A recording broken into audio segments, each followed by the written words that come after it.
우리가 이 시대를 살아가다 보면 악인의 역사와 의인의 반열 속의 삶을 보게 됩니다. 사실 엄밀히 따지다 보면 세상에 의인은 없는 거죠. 모두 다 악인일 뿐입니다. 그러나 오늘 본문 말씀 속에서 의인과 악인을 구분했습니다. 그렇다면 의인은 어떤 사람이고 악인은 어떤 사람입니까? 우리가 일반적으로 생각할 때 악하다라고 하는 것은 온갖 포악과 그리고 상식 없이 행동하고 질서를 파괴하고 공동체와 함께하고 있는 사람들을 이간질시키고, 한마디로 말하면 폐악을 저지르는 겁니다. 상대를 잘 살지 못하게 하기 위해서 폐악을 저지르는 것이 악인의 모양입니다. 의인은 어떤 사람들입니까? 의인은 상대를 배려하고 사랑하고 오히려 상대를 용서하고 상대를 선대하는 쪽에 선 사람들을 의인이라고 말하는 겁니다. 원론적으로 보면 해 아래는 새 것이 없기 때문에 사람들이 생각하는 것이나 말하는 것이나 행하는 모든 것이 악합니다. 사실 하나님 뜻대로 산다고는 하지만 우리 사람들 자신 속에 의를 행할 만한 그리고 선을 행할 만한 능력이 없다고 했습니다. 그래서 죄인인 거죠. 우리의 마음먹은 대로 잘 되질 않습니다. 우리가 마음은 소리지만 그렇게 살지 못한다는 것입니다. 대부분의 사람들은 생각하는 대로 뜻대로 살지를 못해요. 선한 행보로 좋은 일을 하고자 했지만 얼마 지나지 않아서 미혹을 받게 되고 이 속에 욕심이 불처럼 일어나가지고 자기 중심적인 이기주의에 빠지고, 그래서 하나님 앞에서나 사람들 앞에서 죄를 범하는 것이 일수라는 겁니다. 이 시대의 악한 자들의 모습, 하나님을 떠난 자들의 모습이라는 거죠. 그러나 오늘 본문에 보니까 하나님께서는 세상을 사랑하셔서 그래도 그 중에서 하나님 뜻대로 살고자 하는 자, 의로운 편에 서는 자를 추스리고 그들을 도우시며 그들을 지켜주고 계시다는 사실을 말씀하고 있습니다. 우리는 의인에 속합니까? 아니면 악한 자에 속합니까? 하루를 시작하면서 우리 자신에게 다시 한번 물어봐야 합니다. 그리고는 돌이켜봐야 합니다. 새로운 전환적인 삶으로 전환되어야 합니다.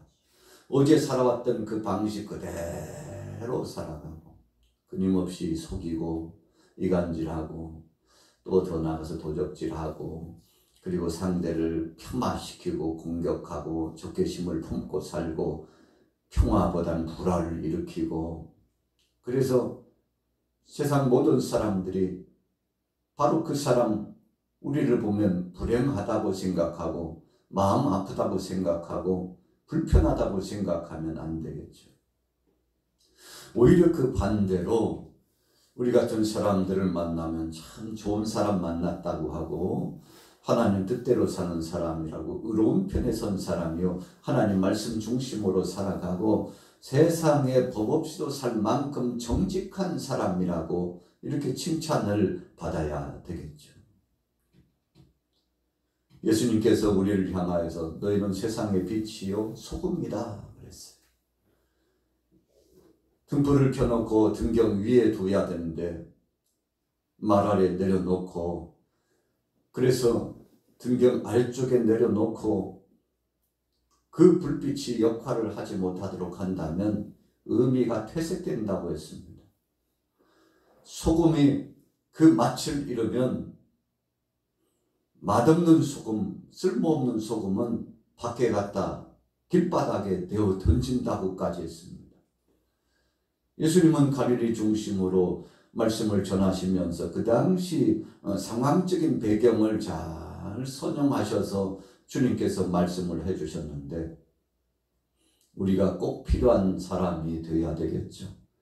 소금, 참 맛없는 소금처럼 버려운 자가 되면 안 되겠죠.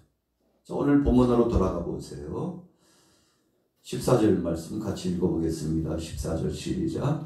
지혜가 내 영혼에게 이와 같은 줄을 알라. 이것을 얻으면 정령이 내 장래가 있겠고 내 소망이 끊어지지 아니하리라. 여러분, 지혜라고 하는 것이 뭡니까?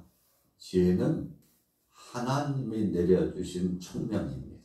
우리의 생각을 깨워주시고 우리의 마음을 열어주시고 하나님 뜻대로 살 수 있도록 우리와 함께 해주시는 거죠. 그래서 우리가 현명하게 사는 사람들 보면 참 지혜롭다 이런 표현을 하죠. 이렇게 지혜롭다라고 칭찬을 한 것은 하나님 앞에서 겸비한 삶을 살고 사람들 앞에서 부끄럽지 않는 삶을 사는 사람에게 박수를 보내는 거예요. 칭찬해 주는 겁니다. 참 나도 저런 삶을 살고 싶다. 보기만 해도 아름답고 복되다. 이런 칭찬을 받는 것이죠. 자, 지혜가 내 영혼에게 이와 같은 줄 알라. 그 사람에게는 장래가 있겠고 소망이 끊어지지 아니한다고 했습니다.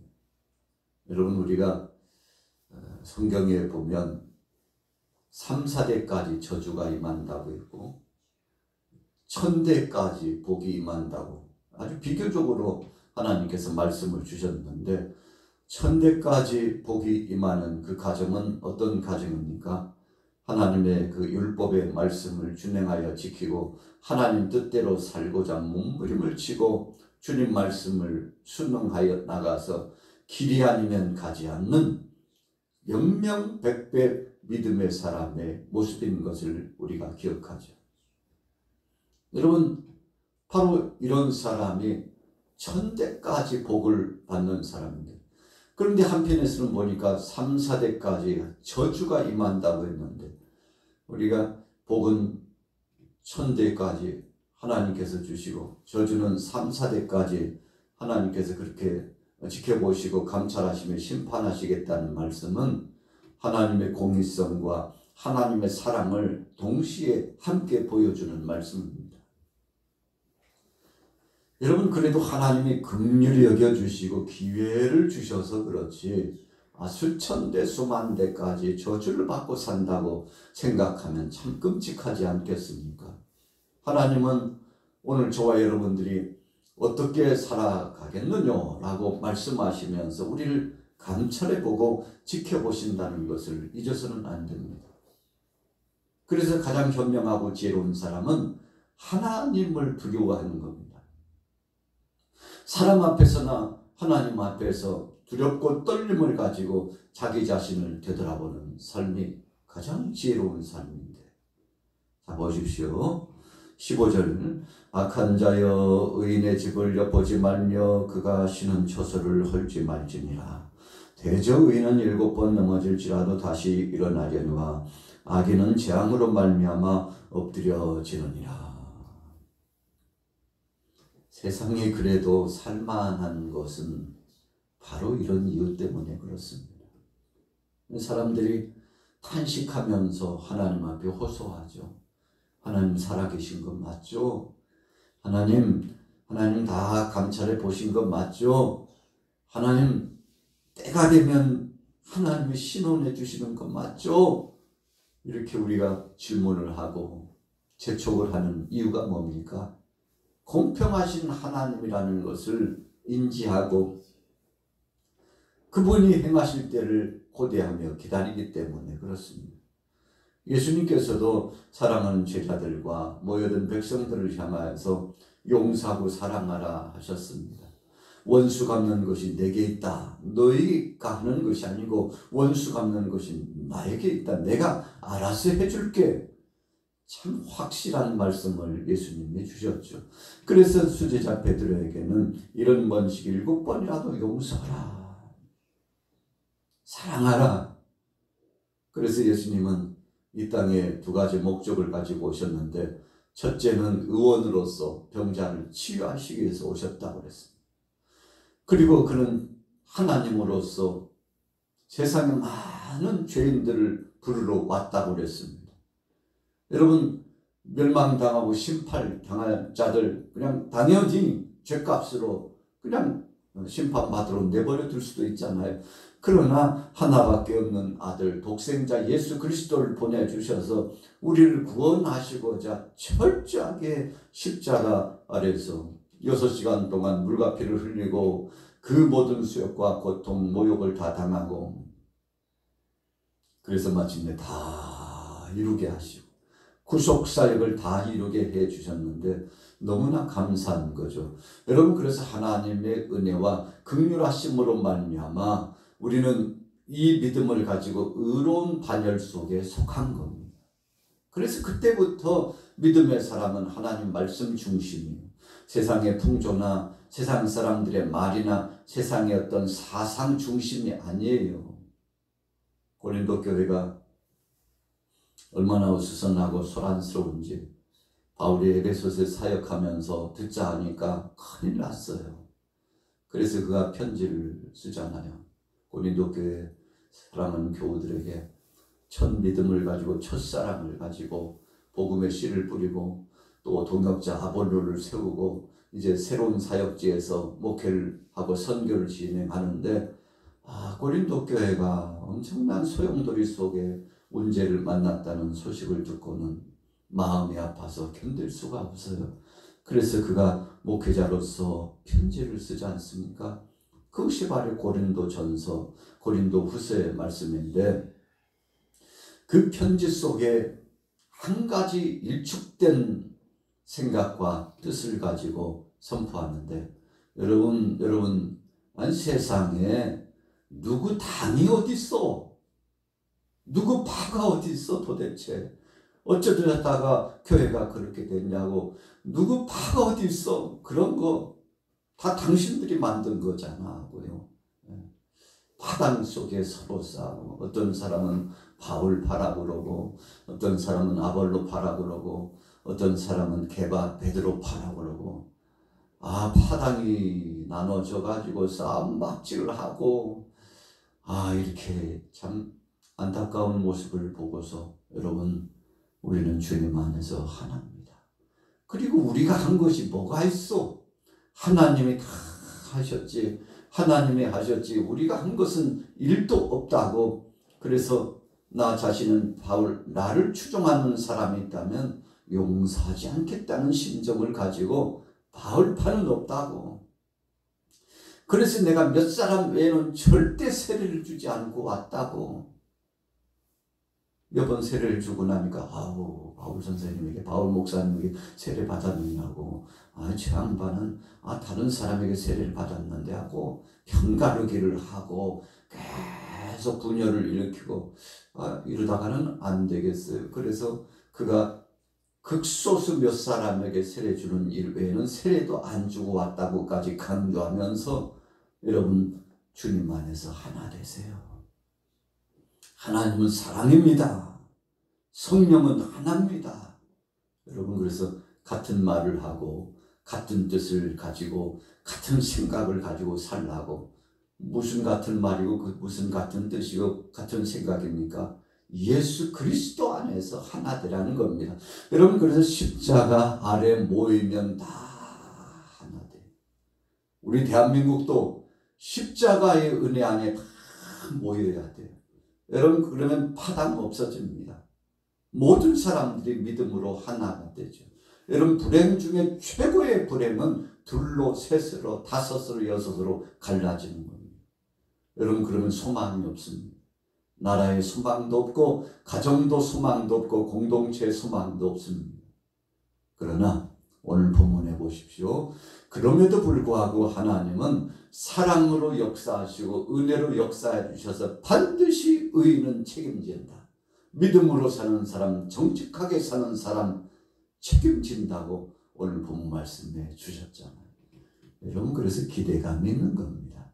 우리가 내일을 고대하고 또 다른 해오름 속에서 하루를 맞이하고 손을 모으고 마음을 모아서 오늘 기도 자리에 나온 것은 하나님은 다르시기 때문에 세상 사람들은 그렇다 할지라도 하나님은 다르기 때문에, 믿음의 사람은 다르기 때문에, 오늘 저와 여러분들 크리스찬들은 다르기 때문에, 우리 양마교회 교우들은 다르기 때문에 소망이 있는 것이죠.